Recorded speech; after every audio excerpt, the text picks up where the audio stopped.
Between 1945 and 1975, Indochina was racked by one of the longest and most bitter wars of the century. The battle for Vietnam drew in millions of soldiers, Vietnamese, French, American, Australian, Korean, and British, and profoundly affected the lives of vast numbers of civilians.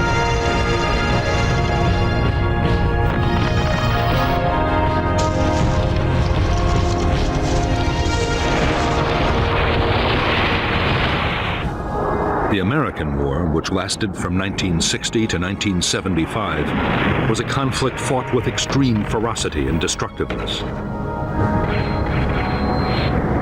There was, on the ground, a guerrilla war of firefights, merciless search and destroy operations, and endless sieges, and also an air war of extreme intensity.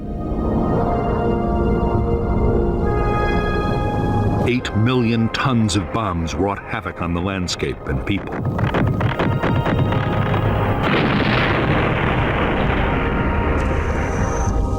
The war that cost 1.3 million lives, including 58,000 American dead, was about much more than the fate of one small country.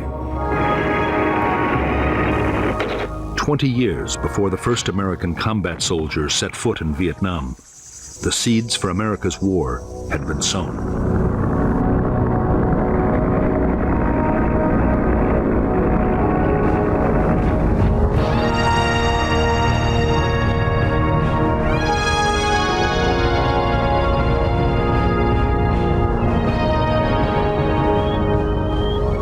With the partitioning of Europe, east and west, after World War II, the Western powers were on the alert for communist gains in the territories of the old empires. Soviet expansion in Europe was perceived as the greatest threat.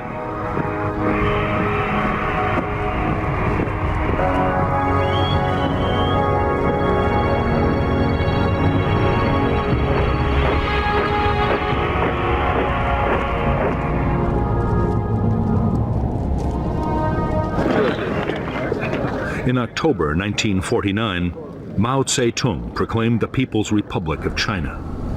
The battle lines of the Cold War were now clearly drawn.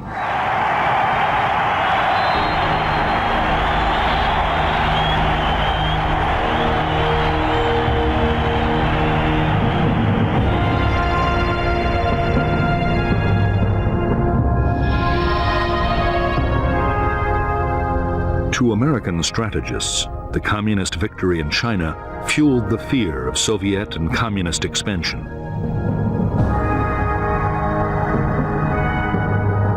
At stake, they believed, were economic interests throughout Asia and the Pacific, and U.S. communication and trade links to the Indian Ocean. President Eisenhower believed that one Asian country falling to communism would bring down its neighbors in a domino effect. Soviet and Chinese power would advance southwards until even the Australian continent was threatened.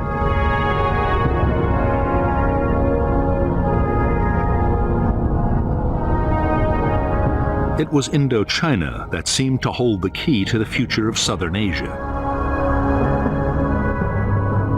The region bordered the newly created Chinese People's Republic and was still a French colony. French strategy was to hold on to power by creating puppet states in Vietnam,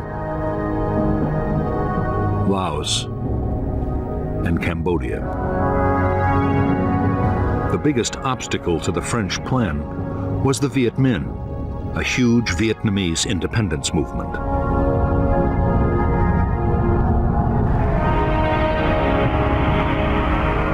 In September 1945, under the leadership of Ho Chi Minh, the Vietnamese League for Independence, known as the Viet Minh, took Hanoi from the Japanese occupying forces and declared independence for the Democratic Republic of Vietnam.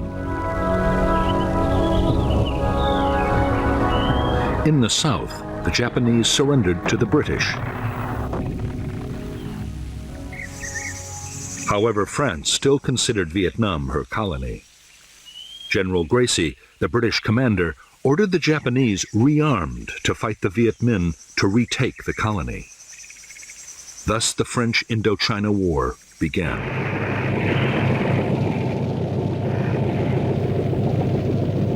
In the war between the French and the Viet Minh, the United States had until recently stayed strictly neutral. U.S. officials had originally supported the Viet Minh and its leader Ho Chi Minh, and they also strongly opposed the French attempt to keep their old colony. However, that was before the rise of Communist China. Now, the fear was that if the Viet Minh beat the French, they would open the door to the Chinese and the Soviets. Cold War politics had come to Vietnam.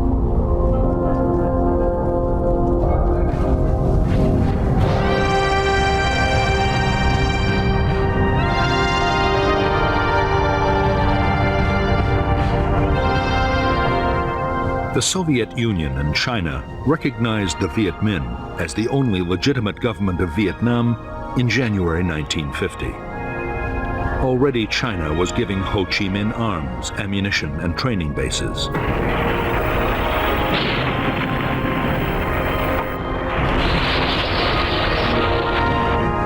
The United States, for its part, recognized a French creation, the State of Vietnam, and U.S. President Harry Truman approved a program of military and economic help. But even before the order was signed, the situation changed dramatically.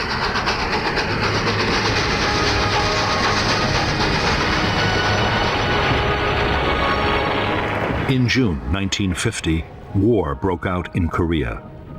Communist northern forces, backed by the Soviet Union and China, invaded the South, and the U.S. sent troops to intervene.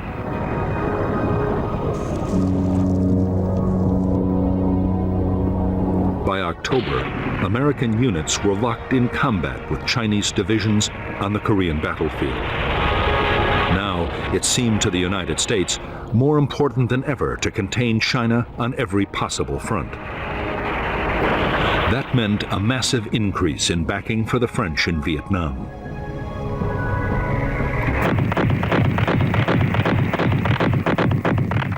By 1953, a year into the presidency of Dwight D. Eisenhower, U.S. support for the French war against the Viet Minh had turned into a flood of arms and cash.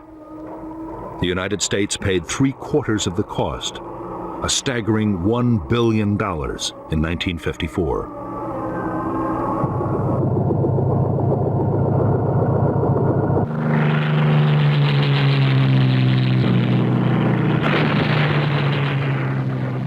The problem was that even with colossal American aid, the French were failing to beat the Viet Minh. The guerrillas now numbered 120,000 trained troops, backed by 200,000 local fighters.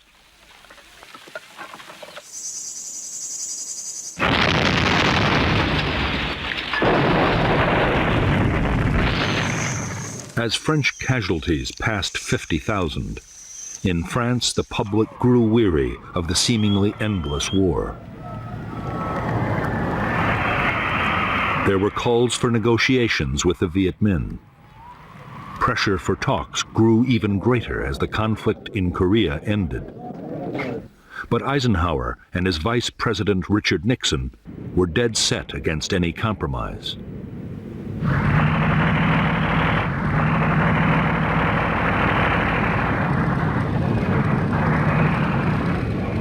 In spite of U.S. opposition, some kind of peace effort in Indochina looked inevitable. The hope was that the French might win a major battlefield victory and so strengthen their hand in any talks. The result was a plan for a big offensive in late 1953.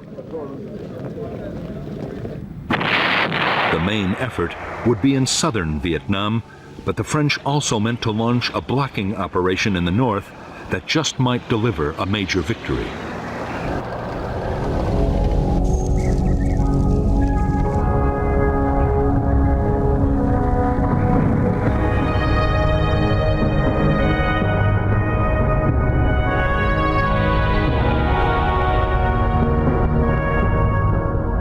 By now, vast tracts of French Indochina had fallen under Viet Minh control. In the northeast of Vietnam, the only French territory was an enclave around Hanoi. The insurgents' main military stronghold was in the Viet Bac, a mountainous region near the Chinese border. To the Viet Minh, already in control of vast areas of Laos, its royal capital, Luang Prabang, offered a tempting target, and the French were keenly aware of the danger.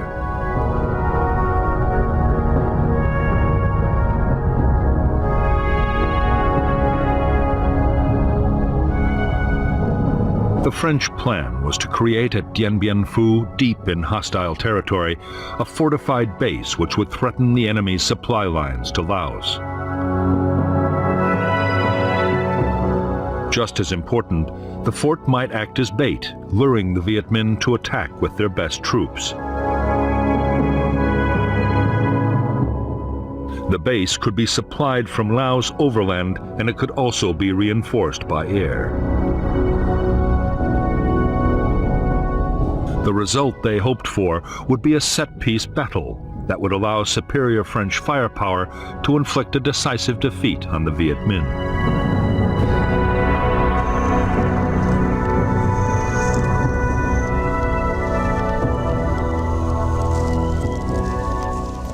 In late November 1953, the Viet Minh's 316th Division advanced towards Laos, just as the French had expected.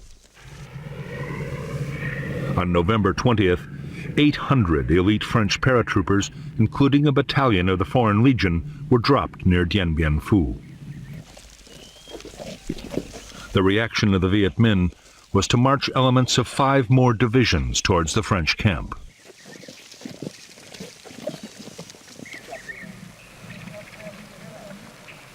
The French paratroopers at Dien Bien Phu quickly set about building fortifications and an airstrip. The idea was to mount offensive sweeps into the surrounding area, but soon the French were forced to think again.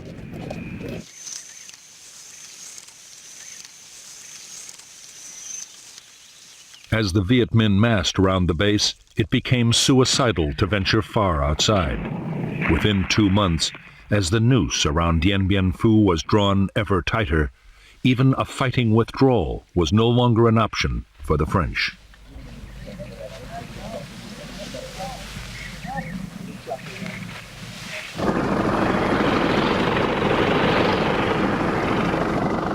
Even though his forces were now surrounded, the French commander, Colonel Christian de Castries, was completely confident.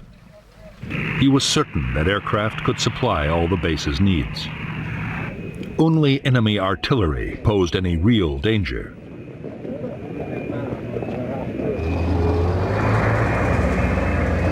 Some Viet Minh guns had begun to fire on the base, but the French were sure that only a handful could have been deployed in such difficult hilly terrain.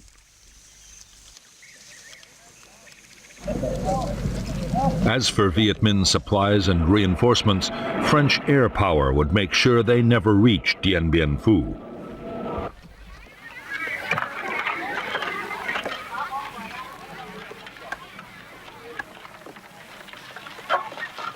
Even though up to 100 French planes attacked Viet Minh supply routes every day, their efforts were having little effect.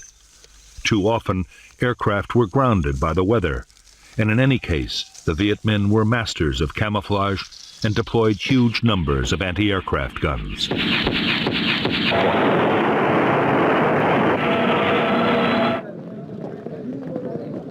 In a massive effort over several months, General Dien, the Viet Minh commander, used 50,000 support troops to deploy more than 200 artillery pieces and anti-aircraft guns and a vast supply of ammunition around Dien Bien Phu. It was one of the most extraordinary feats of logistics in military history. To the 10,000 French now inside the base, the realization that they were surrounded by field guns and mortars and 4 deadly Soviet Katyusha rocket systems came as a dreadful shock.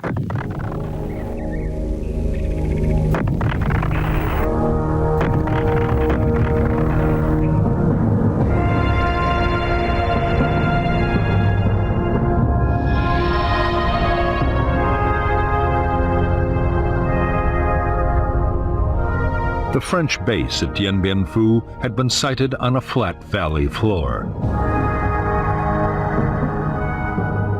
The airstrip and headquarters were the focus for the main battle position. A complex of 5 strongholds, codenamed Françoise, Huguette, Claudine, Eliane, Dominique. To break up attacks, strongpoints Anne-Marie, Gabrielle, Béatrice, and Isabelle had been created on a series of low hills. The base was manned by 9 infantry battalions and 2 crack parachute battalions. For support, there were artillery and mortars, light tanks, and fighter bombers.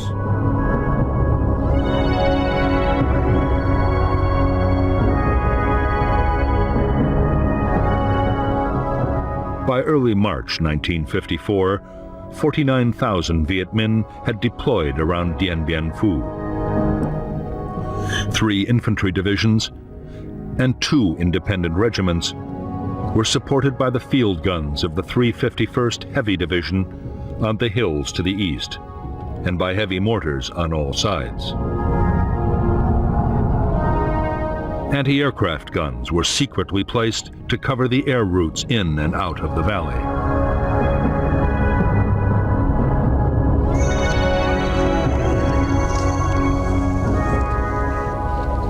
As the weeks went on, Viet Minh artillery fire caused more and more casualties amongst the French at Dien Bien Phu. The fortifications had never been meant to withstand heavy artillery, and the French were horrified to find that neither counter-battery fire nor airstrikes were able to silence the enemy guns.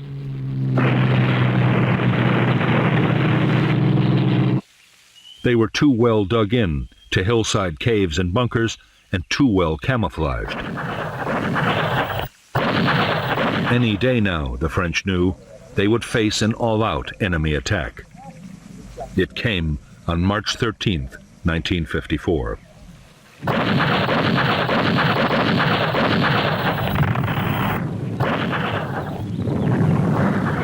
The Viet Minh assault began with a massive artillery bombardment. French gun positions in the central area were hammered. In 3 days, after repeated human wave assaults and hopeless French counterattacks, the Viet Minh took the northern strongpoints of Béatrice, Gabrielle, and Anne-Marie.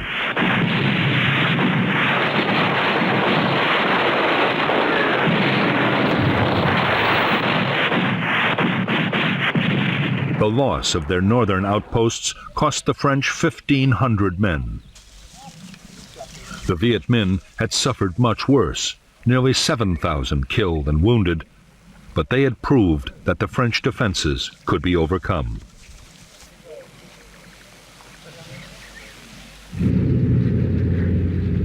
They had also closed down the base's main airfield for good.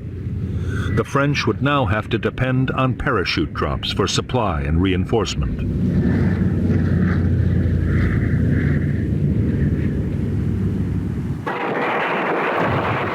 After a 2-week lull, the Viet Minh renewed their offensive.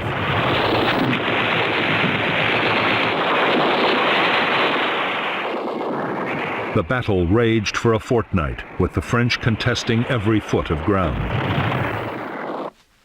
In the end, shocking Viet Minh casualties forced General Giap to pause. Meanwhile, the French situation was getting desperate. Ammunition and food was short, and 3,000 wounded were trapped inside the base in appalling conditions.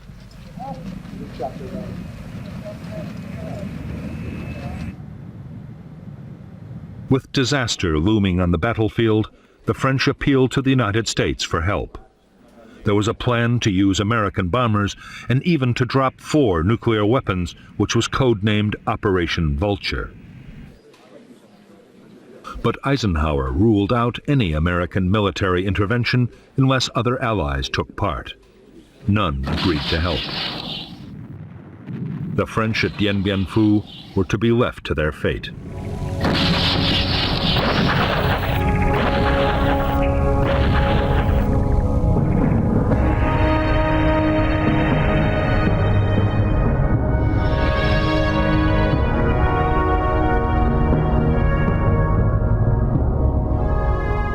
Although the outpost Isabelle was still in French hands, it was by now cut off from the central stronghold at Dien Bien Phu. Besieged by the Viet Minh 304th Division, Isabelle was under heavy artillery fire. Incredibly, although attacked time and time again, the post would hold out until the very end of the battle.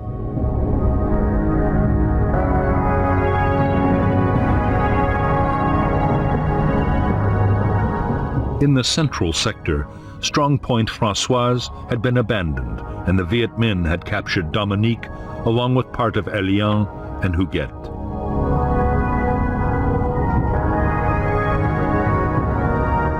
However, there were two new strongpoints, Sparrowhawk and Juno.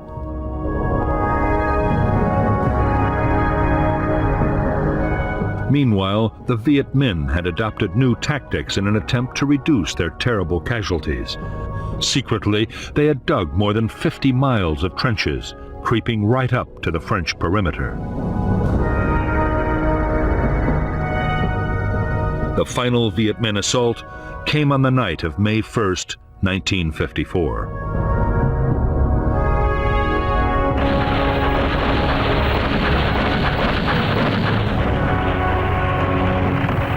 After a massive barrage, the Viet Minh infantry hit the remaining bunkers of Huguet and Elian. In spite of fierce French resistance, positions fell one by one until, on the evening of the sixth day, a huge mine demolished part of Elian and its last bunkers were overrun.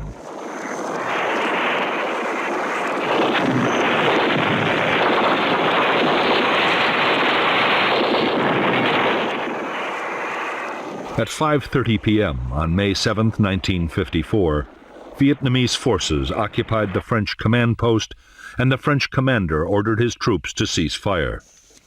It was 55 days to the minute since the battle had begun. At Dien Bien Phu, 3,000 French troops had been killed and 8,000 wounded. The Viet Minh had suffered much worse, with more than 8,000 dead and 12,000 wounded. But for them, the outcome had still been a triumph. On the eve of an international conference on Indochina, they had shattered France's resolve to carry on the war.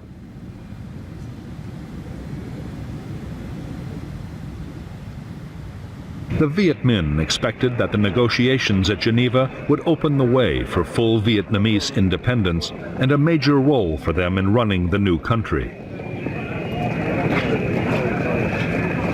In fact, the Viet Minh negotiators faced bitter disappointment.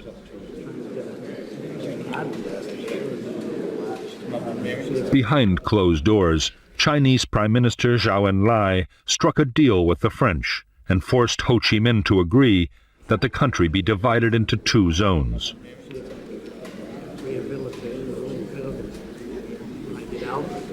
There was to be a ceasefire, but there would be no immediate decision about who was to control Vietnam until elections settled the future.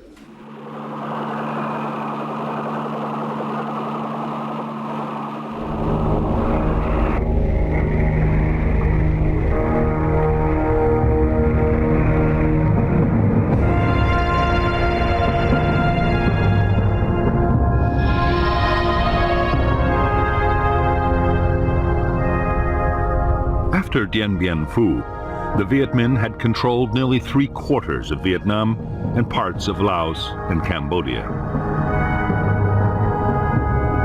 At the peace conference, Laos and Cambodia were confirmed as independent states, but Vietnam was divided at the 17th parallel. The Viet Minh were given control of the northern part, the Democratic Republic of Vietnam, with its capital in Hanoi.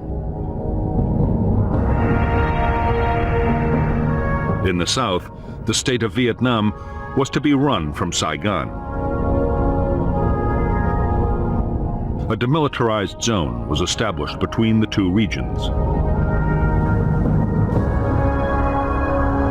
By agreement, 190,000 French-led troops would be withdrawn from North to South Vietnam. 80,000 Viet Minh troops in the south, mostly Southerners, would go to the north.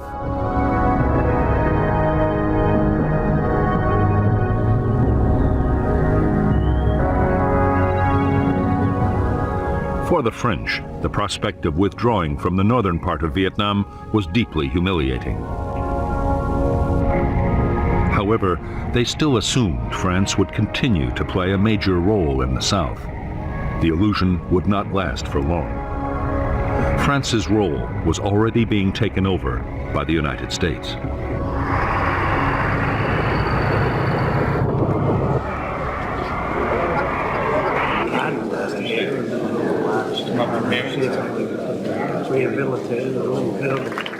On September 8, 1954, at a conference in the Philippines, the U.S. sponsored the creation of the Southeast Asia Treaty Organization, which would soon include South Vietnam.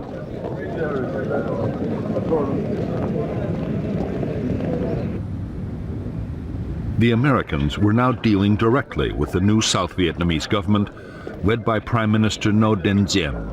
They had begun to bypass the French completely.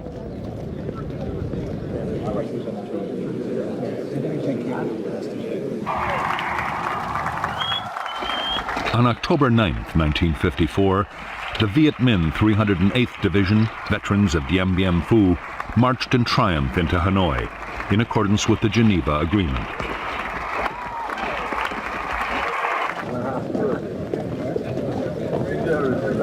At the same time, the last French troops in the north prepared to leave. With them went 850,000 refugees, encouraged by a CIA black propaganda campaign and fearing for their future under Viet Minh rule.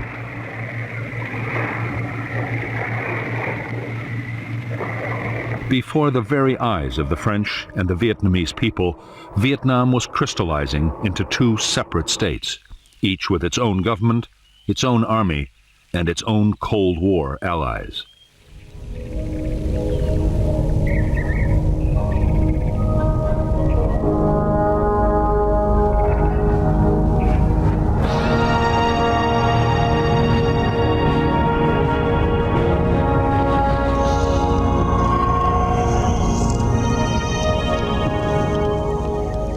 For Ho Chi Minh, the North Vietnamese president, the years following the Geneva Agreement were bitterly disappointing.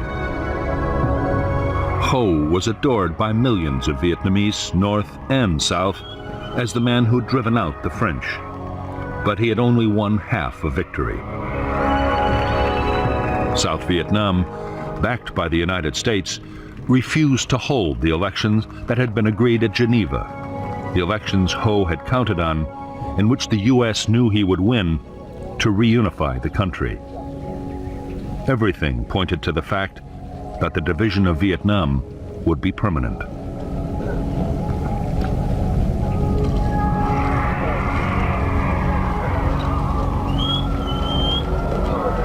As a nationalist and founder of the Indo-Chinese Communist Party, Ho Chi Minh was fast transforming North Vietnam.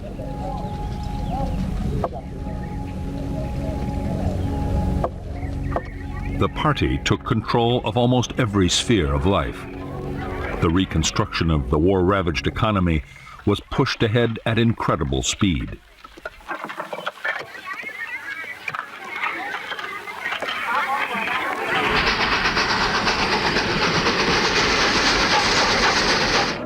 One of Ho Chi Minh's highest priorities was to get as much aid for North Vietnam as he could from the Soviet Union and China. In July 1955 in Moscow, he won promises of cash help for the North to stave off a food crisis. The Russians also pledged to send technicians and military advisors. At the same time, China meant to match or even better the Soviet offer.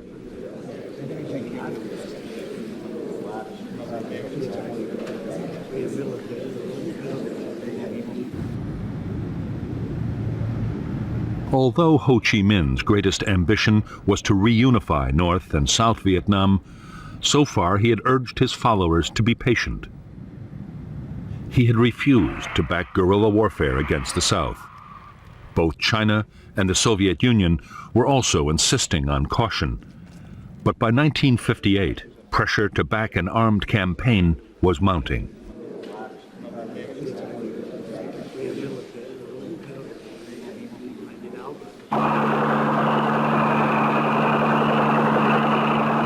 The tens of thousands of southern Viet Minh soldiers who came north after the Geneva Accords were by now restless and homesick. There was more pressure from inside the South, where the Viet Minh that had stayed behind were being wiped out by the new regime.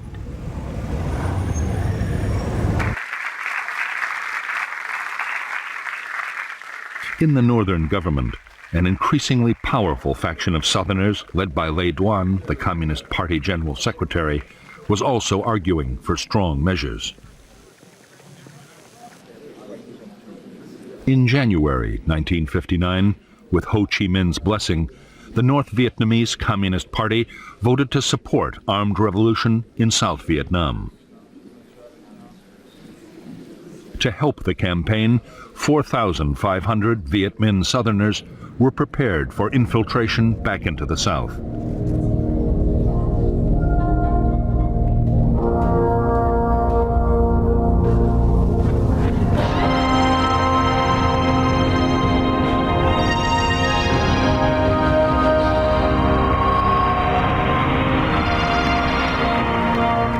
By 1957, 2 years after taking power in South Vietnam, Ngo Dinh Diem had impressed the United States. He had used the army forcibly against gangsters and armed religious groups. It had looked for a while as if President Diem could create a viable non-communist state in South Vietnam and win the support of the southern people.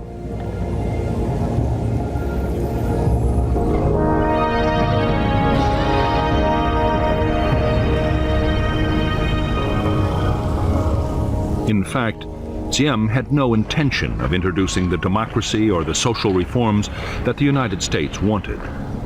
He unleashed a savage campaign against his political opponents, using the army and police to make mass arrests.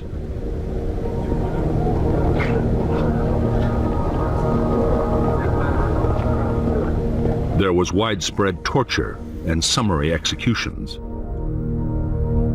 At the same time, Diem's own family built up enormous wealth and power, while most of the South Vietnamese continued to live in dire poverty.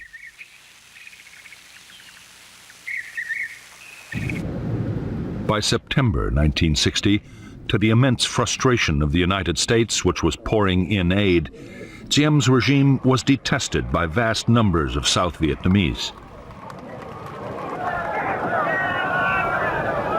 There was already virtual civil war, with armed rebellions breaking out all over the country. Increasingly, the revolts were being led by nationalist and communist guerrillas, and some trained men infiltrated down from the north.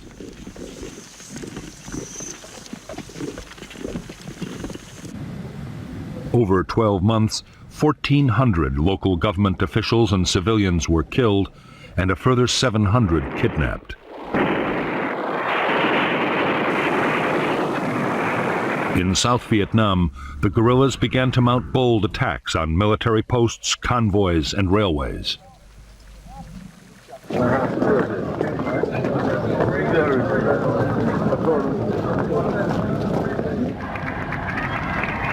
As events in South Vietnam spiraled towards chaos, in January 1961, John F. Kennedy took office as the 35th President of the United States. Almost at once, Kennedy faced a series of Cold War crises. Soviet Premier Nikita Khrushchev was preparing to resume atmospheric testing of atomic weapons. Khrushchev also promised to increase Russian support for communism around the world.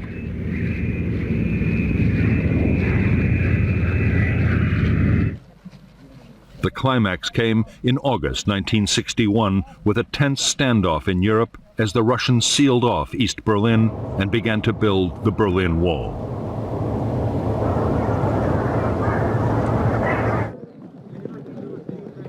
Kennedy's reaction to the sense of mounting threat was to order a massive strengthening of American defenses. He ordered the call-up of 150,000 military reservists. A program was launched to build public nuclear fallout shelters right across the United States.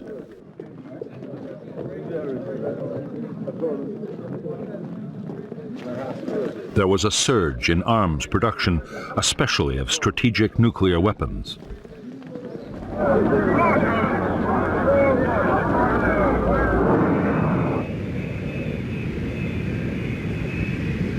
With so many immediate crises demanding the attention of the president, Vietnam was far down the White House agenda. All the same, concern was growing. The South Vietnamese guerrillas were now 17,000 strong. In September 1961, there were 450 attacks, some involving hundreds of guerrillas at a time.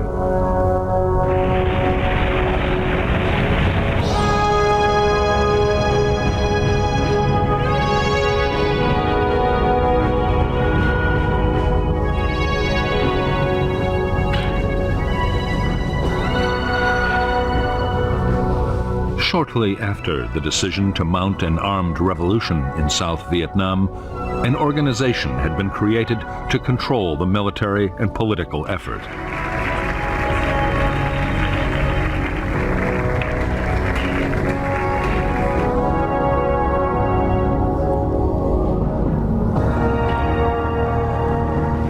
This organization, the National Liberation Front, represented a wide range of political, ethnic, and religious groups.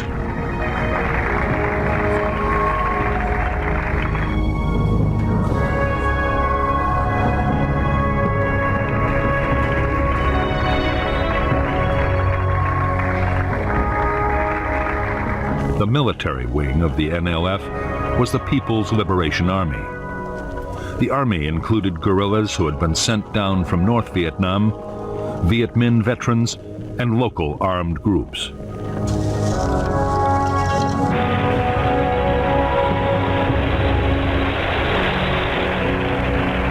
The main purpose of the force was to support the political battle, and the civilian leaders of the front kept tight control.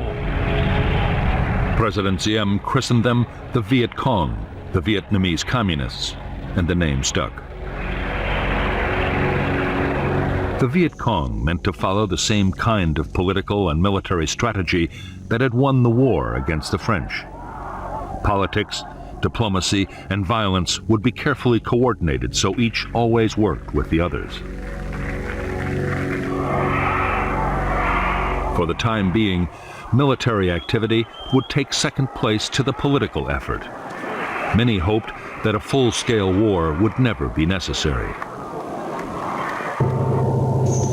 Others, particularly those closely connected with the North, saw a military campaign as the key to victory and expected it to pass through 3 critical stages.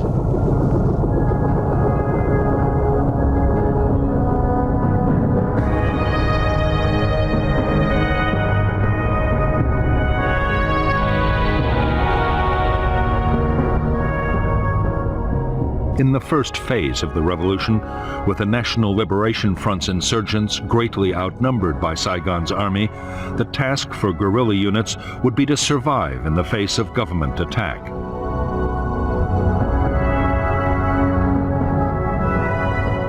Safe base areas would be created as defensive sanctuaries and as springboards for small-scale guerrilla attacks. In the second phase, the insurgents would deploy larger units and would seek out bigger battles. The opposing forces would be more evenly balanced, and under relentless pressure, the enemy would become defensive and static.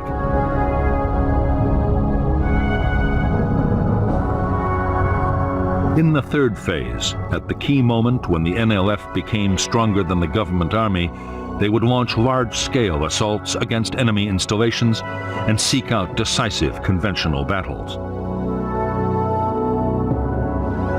This phase, the general offensive, combined with uprisings in the cities and towns, would bring the downfall of the Saigon regime and the reunification of Vietnam.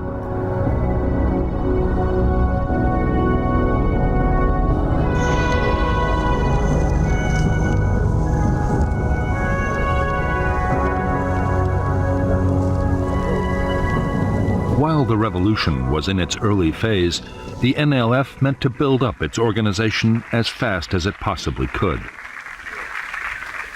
Political agents founded dozens of associations to bring every kind of support into the movement.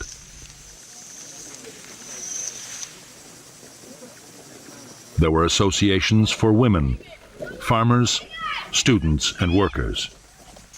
In less than 2 years, the front claimed 300,000 members.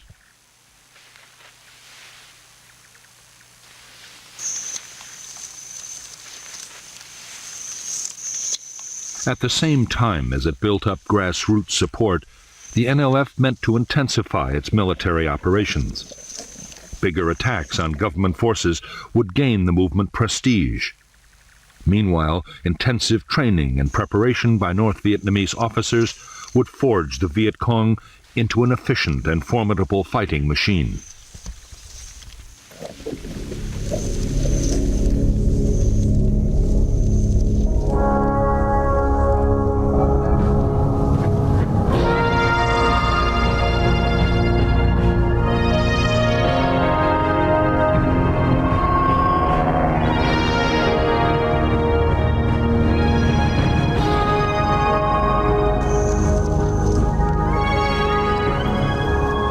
As the NLF tightened their grip on the countryside, the South Vietnamese army began to behave exactly as the guerrillas had expected them to. They grew increasingly defensive, staying in fortified posts and never venturing out after dark. Battles only happened when the guerrillas chose, and the army suffered a steady drain of casualties.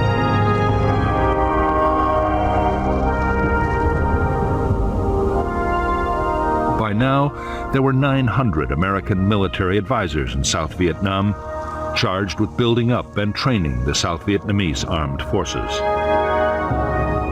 They were appalled by the Army's dismal performance against the guerrillas, but saw no reason why the South Vietnamese shouldn't be able to cope.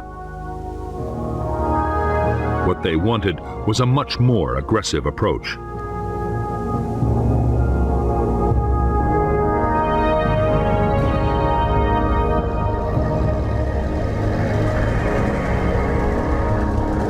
American advice was that the Army should get out on mobile operations and find the bigger enemy units.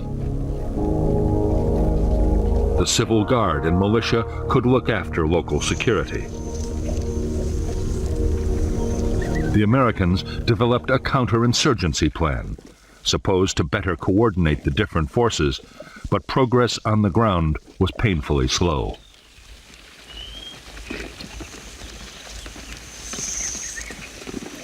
While the handful of American personnel struggled to improve the situation inside South Vietnam, in Washington, military planners worried about the external threat. The fear was that North Vietnam or even China might take advantage of the South's weakness.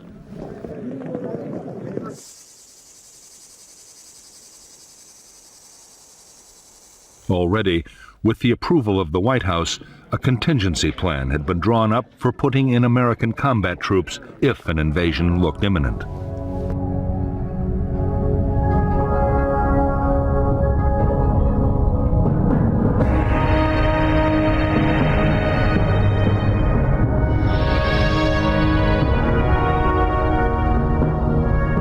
If North Vietnam or China looked likely to invade the South, the American contingency plan, Op Plan 32, called for rapid deployments. A Marine expeditionary force would be based at Da Nang. an army division near Saigon, and another near Pleiku. Another division might be sent to bolster Thailand. If the invasion actually happened, U.S. forces would be increased by another 3 divisions. Aircraft carriers and land-based bombers would be positioned for massive attacks on North Vietnam, while amphibious, airborne, and ground forces would mount a full-scale invasion of Northern Territory.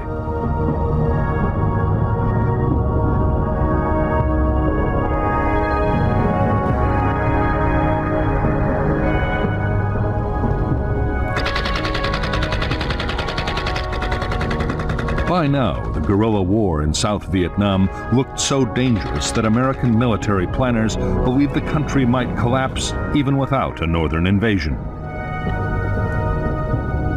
The Joint Chiefs of Staff, the President's military advisors, argued that the best option was to implement Op Plan 32 anyway and put 3 divisions into South Vietnam. The first 20,000 men would show the United States was serious. They believed the rest, up to 70,000 troops, would be enough to clean up the guerrilla threat altogether.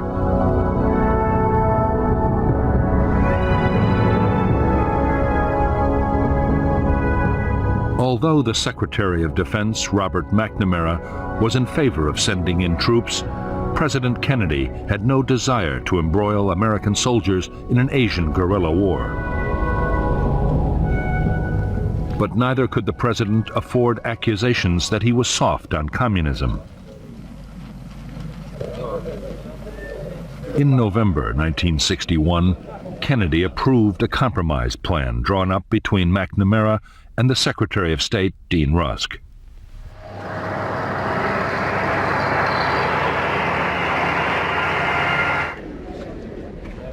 Phase 1 of the Vietnam Plan would see a big increase in financial support for the South Vietnamese Army.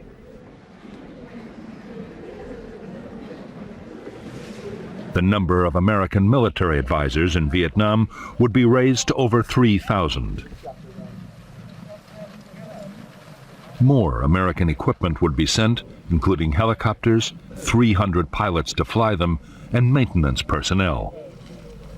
For the time being, the president put off a decision on the second phase, the possible deployment of American combat troops.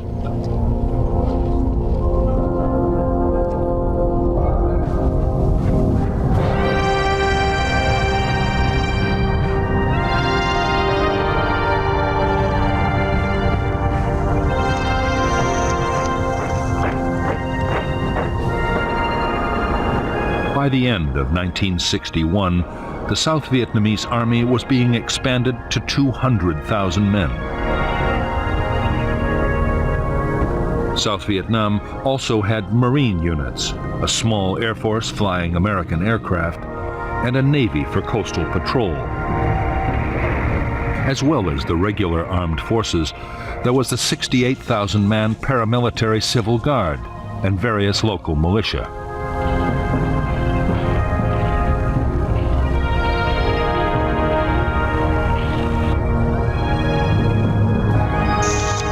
Since the United States had started rebuilding the South Vietnamese Army back in 1955, the force had been organized, armed, and trained to fight large-scale battles. The danger had been expected to come from the North Vietnamese or Chinese armies, not from guerrilla bands.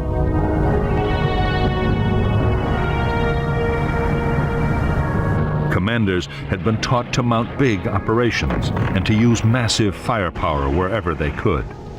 In fact, the South Vietnamese Army's entire structure and military doctrine had been copied wholesale from the United States Armed Forces.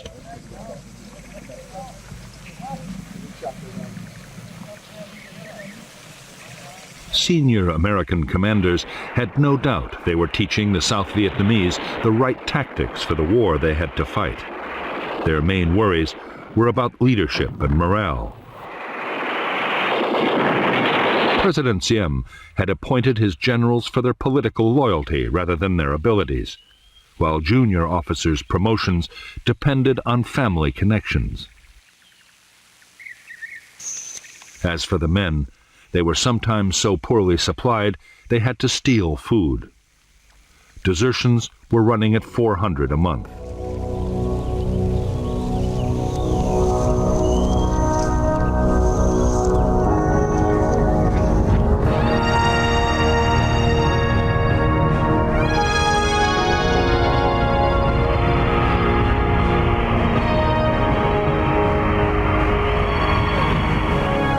As the NLF guerrillas began recruiting and training all over South Vietnam, they quickly built up their combat forces to 17,000 men and women. These were the main force troops, uniformed and trained to fight anywhere in units hundreds strong. Main force battalions were under the direct control of the NLF High Command, and a high proportion of their officers were trained troops from the north.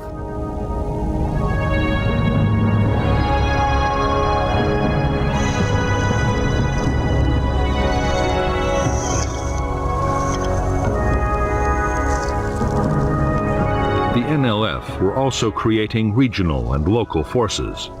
Regional troops were controlled by district commanders.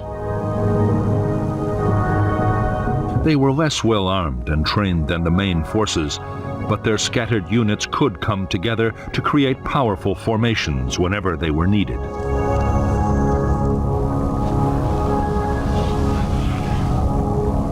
Local guerrilla units were based in the villages.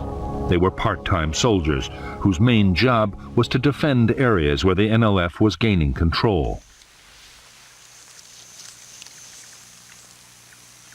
In villages where the movement's influence was weaker, they served to intimidate opponents and show the wishes of the NLF were always to be taken seriously.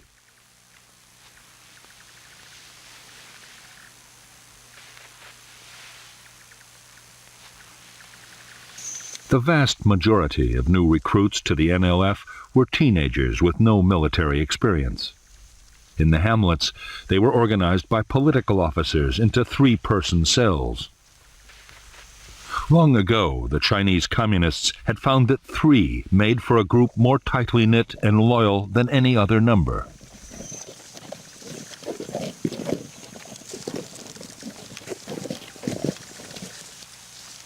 Although some weapons from the north, including Chinese mortars and machine guns, were beginning to reach NLF units, most guerrillas had to use whatever they could get.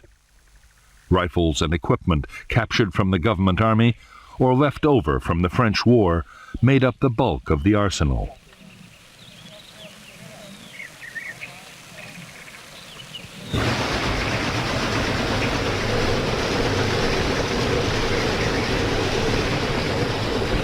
There were also secret factories making small arms and turning out grenades and mines in enormous numbers.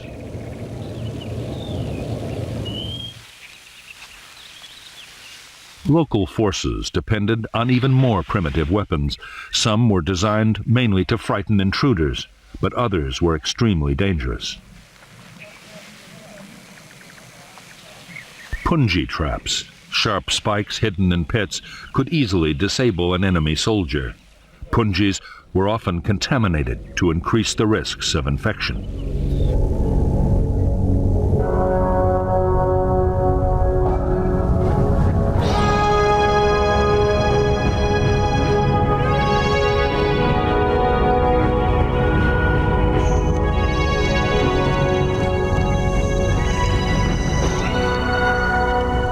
By the end of 1961, the Saigon government was forced to admit it was faced with a full-scale war.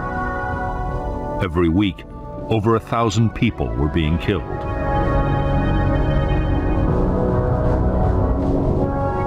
All over the country, the NLF were organizing whole districts along communist lines, controlling education, health, and agriculture.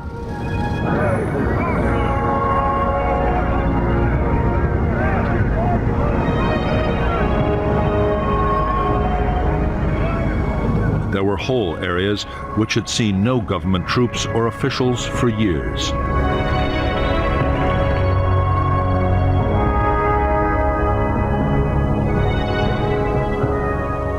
In spite of all the setbacks, American military advisors in South Vietnam were still confident the fight against the communists could be won. By this time, they themselves were getting more deeply involved in the battle. Advisors were strictly forbidden to engage in actual combat, but the reality of war was starting to take over.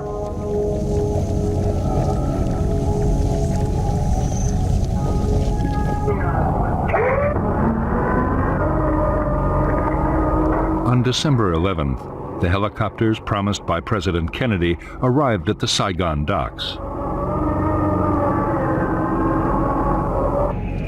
With them came 400 U.S. personnel to maintain and fly the aircraft.